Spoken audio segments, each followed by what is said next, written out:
Tanner in Utah has a question about dealing with people who don't care about their beliefs being true. How you doing, Tanner? Hi, I'm doing well, Matt. Thanks, Hemant. Yeah. I appreciate you waiting. Go ahead. Of course, yeah, just a little background really quick. I am a foreman. I got that term from you, Matt. I think it's better than ex-Mormon. So I like it. And I've been having, it's good. I've been having some conversations with family lately, and talking to my dad, I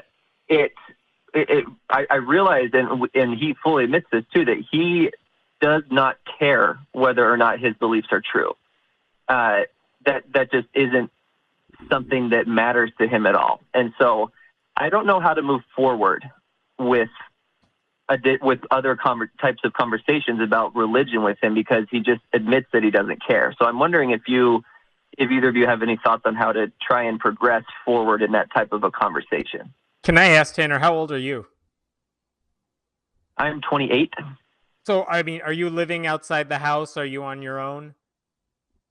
Oh, yeah. No, I have my own house. I'm married. We have a kid. And so it's just we live nearby and we see each other frequently.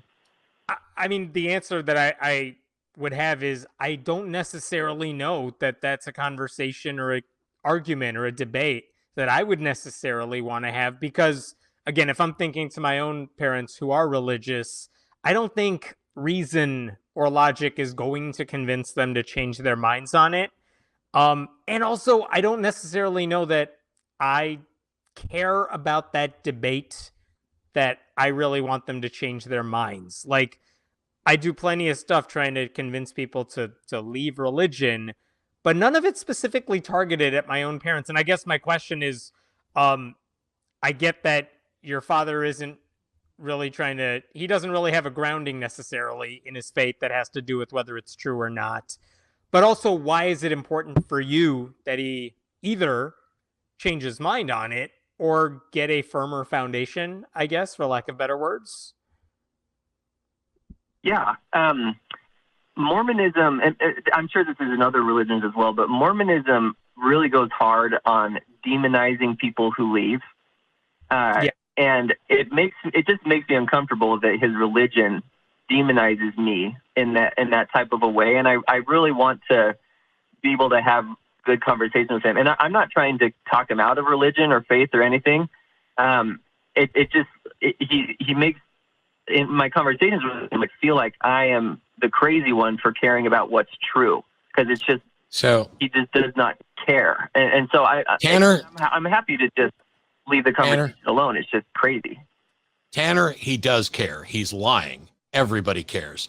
Ask him if he gets in his car, does he care whether or not it's true that his brakes are working? Ask him if he crosses the street, does he care whether or not it's true, whether or not there's a bus coming? Ask him if you can borrow $20,000 at 40% interest and whether or not he cares if you're ever going to pay it back. He cares about the truth. Yeah. And so ask him then, once you get him to acknowledge that he does care about the truth, because he absolutely does, how is it that he can care about the truth for something trivial and something important, but not for the most important thing in his life, which is whether or not there's a God and whether or not there's an afterlife, whether or not what he must do to be saved, what he must do to earn the favor of the God that he believes in? How could he possibly care more about the truth of the brakes on his car than he does about a God? He's lying. How does it affect your life? I mean, does it affect his relationship with you and your children? I mean, it does to an extent. Mormon is very, very family-oriented, very intensive on shaming people that leave, that type of thing. My family has been really great.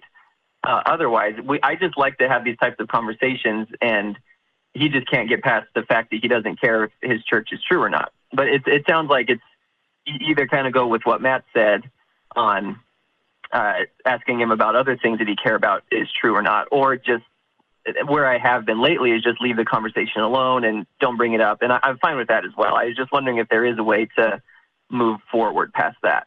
That's the best way I can think of. Show him that he does care about the truth, and then get him to acknowledge that what he really wants, as far as I can tell, is to not have to talk and justify his religion. He doesn't want to have to defend his religion to anybody else. And that's a different thing than whether or not he cares whether or not it's true. And once he says that, the second he says he doesn't want to talk or defend his religion, you have to drop it. Because it's not your job to fix him. And you don't get to force people to give an explanation for what they believe. I don't make outgoing calls here. I don't force someone to call in or defend anything. You call in if you want to. Your dad's the person who never wants to call into this show. And the fact that Mormonism especially, but when you're in a religion that demands so much of its followers too, it's kind of hard to imagine he doesn't care about this thing that really does take over your life in so many ways. I agree. Yeah, I agree. And I apologize, Tanner, but I got to let you go. We're over time. There's like 2 more calls I want to try and get to real quick. But that's the best advice we're going to have for your dad. And just keep loving your dad and cut him some slack to the biggest extent you can. Perfect. Appreciate it, guys. Thank you. Thanks, Tanner. Tanner.